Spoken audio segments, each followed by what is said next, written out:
Today we'll talk about how can you change language on your Qanda app. We go to figure out this solution or know how you can do that on your app. So you just follow these ways, then it's going to work with you. All you have to do, so you just go down, you click here on money.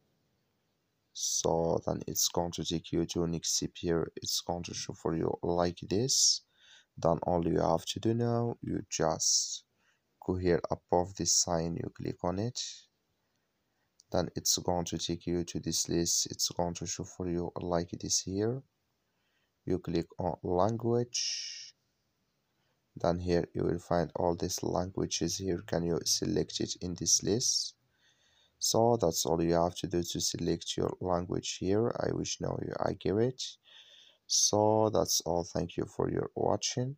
Don't forget to support us by liking and subscribe.